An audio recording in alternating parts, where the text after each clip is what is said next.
Okay, so kakaiba siya sa mga compare sa ibang mga pasyala, no, ng mga nagmamahalan, no.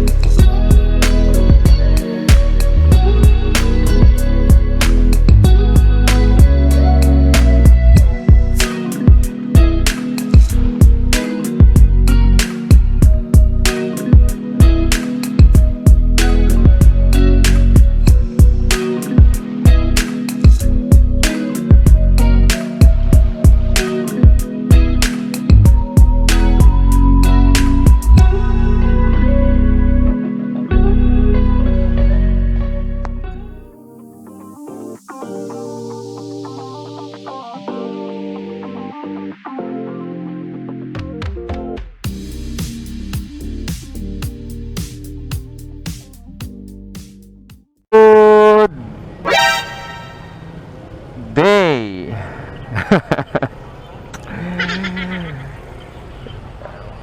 Isang magandang araw sa inyo mga kabarak ko. Ayan, nandito tayo sa isang matraffic na daanan. Ano bang ganto, dear? Dito tayo pala sa Santolan ngayon, no? So, bali ngayong araw may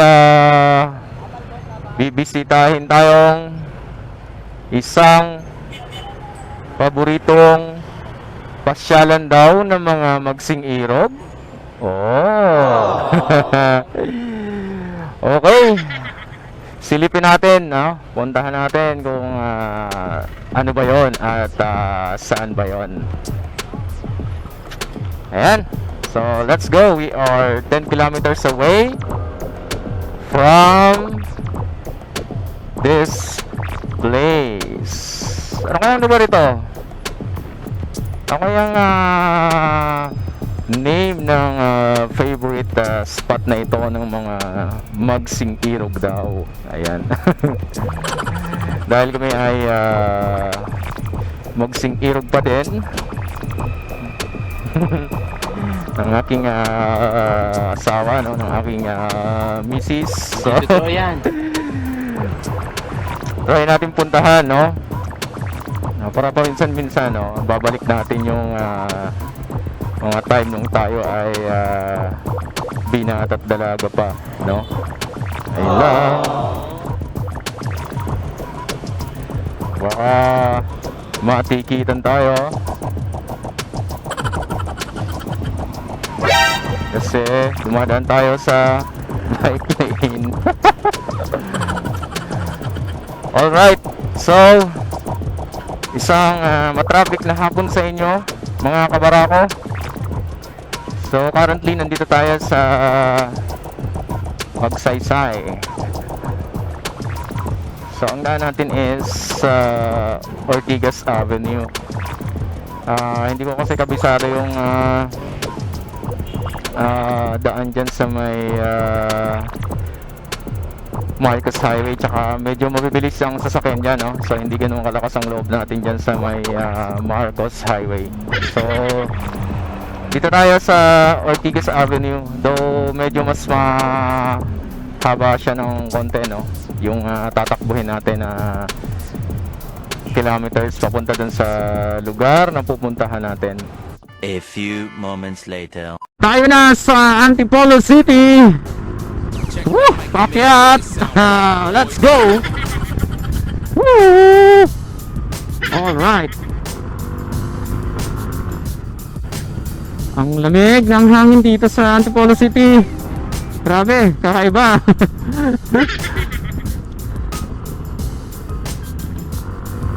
Sumusukot sa balat.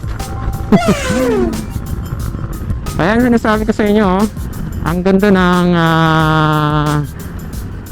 daanan. Talagang mabubusog yung mata mo, makakapag relax ka, no? Ayan, malapit na tayo.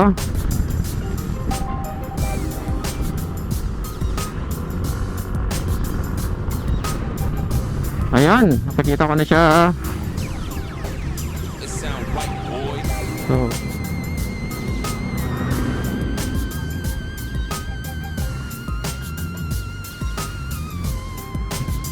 mukhang maraming baka tama yung sinabi nung vlog, no? Na pumunta tayo dito ng weekdays kasi masyadong maraming tao.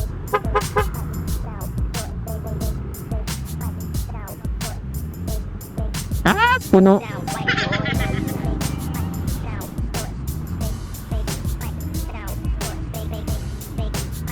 Ayan, dito na kami.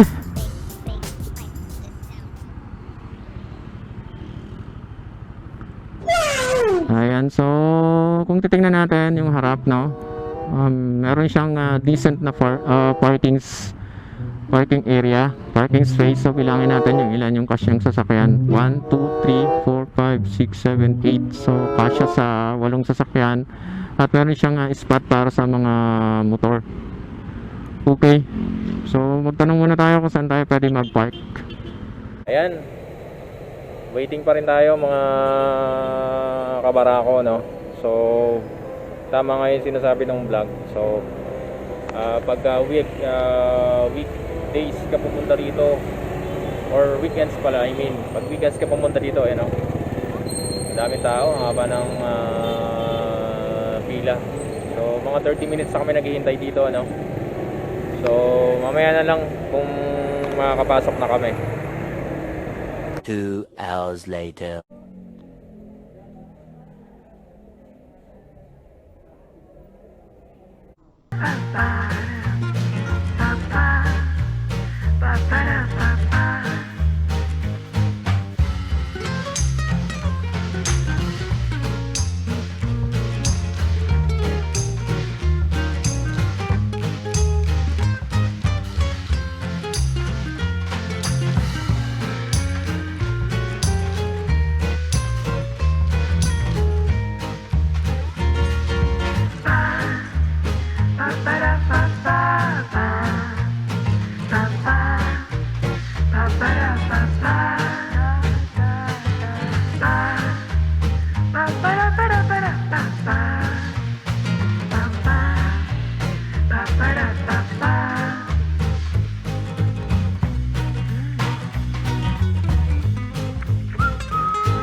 Ayan yung view niya paggabi dito, no?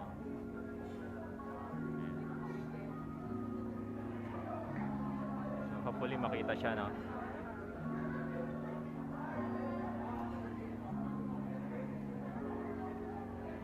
Ayan, so update na lang namin kayo tungkol sa yung pag dumating na yung food namin. May isang food na na-order namin. Ang tawag daw dito ay chicken cordon bleu. Wow, ganda ng pangalan. Ito yung kaulayaw coffee ice kaulayaw. So medyo matapang yata to. So kung hindi ka or mahirap ka sa pagtulog, no? Hindi pwede sa itong ganitong kape kasi matapang siya masyado. Ito naman yung kaulayaw latte, no? So iced coffee din siya with latte. Okay. So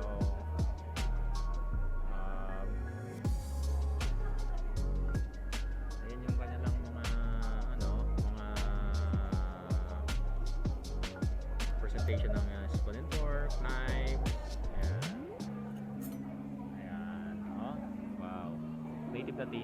Native yung dating.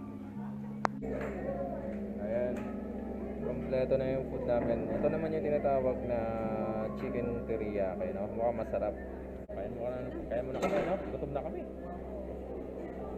A few moments later. Kaulayaw coffee. Bye for now. Salamat at okay. At ang mabait ang staff. Okay. Okay na kami, no? Ayun lang.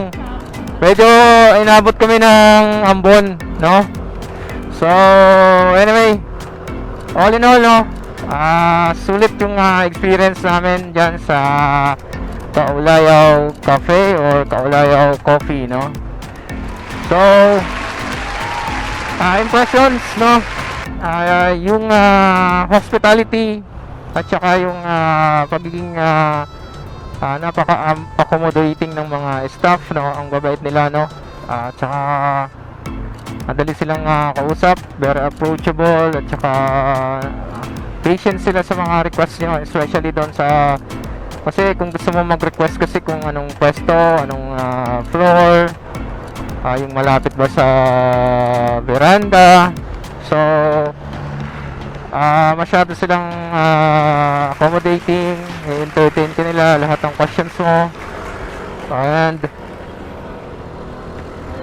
all in all, no? Excellent yung kanilang service, no? So pagdating naman sa food, no? Masasabi natin na sa food, honestly, no, medyo not hindi siya yung tipong pang everyday na pupuntahan mo, no? Medyo kasi pricey yung niya, no? Pricey yung kanyang food, mga food, no? So, pero pagdating sa quality, presentation, texture ng pagkain, pwede kong bigyan ng 9 out of 10 na score, no? Or 9.5 out of 10. So, malasa siya, very tasty. Maganda ang presentation ng food. And okay lang, tamang-tama yung pagkakaluto. Saktong-sakto lang. And talagang mapapabalik ka sa sarap, ano? Hindi totoo yan. So, Bola lang yan. yung place, overall, yung aesthetics ng place, ganda ng lugar, saktong-sakto talaga siya sa mga mag-partner, no? Sa mga jowa, sa mga mag-asawa, no? Kasi medyo talagang maganda yung lugar, ideal talaga siya para sa mga romantic and intimate na mga talks, no, with the matching food, of course. No, pagdating naman sa observation ng COVID-19 protocols, health and safety protocols, so pansin ko lang, no, medyo kulang ng temperature check. Siguro mas okay kung may temperature check sa bawat papasok ng establishment, no. But overall, yung safety at saka yung distancing is observed. So malalayo yung agwat ng table. So talagang hindi kayo magkakaranigan ng katabi mo, eh. Solong-solo mo talaga yung lamesa mo. So maliban na lang, no, kasi yung pag malapit ka dun sa gilid, maraming pumupunta para magpa-picture. So ayun lang. Pero kasi for everybody naman yung yung gilid na yon. So anytime pwede kayong pumunta sa gilid para mag-picture. So but yung distance sa mga mesa, ng mga tables ay okay na okay. Talagang masosolo mo yung moments na, for example, kasama mo yung jowa mo, kasama mo yung asawa mo, no? So wala makakarinig sa pinag-uusapan yung dalawa. Hindi totoo yan. Kayo lang talaga, ano? Bola lang yan. Ayan, so dito nga pala, yan, no? Ang daming bilihan ng iba't ibang pasalubong dito sa may Sumulong Highway, no? May mani, nuts, or kasoy. Ayan, may Ano yan? Honeybee? Thank you. Ayun, nakabili na tayo. Diretso na tayo.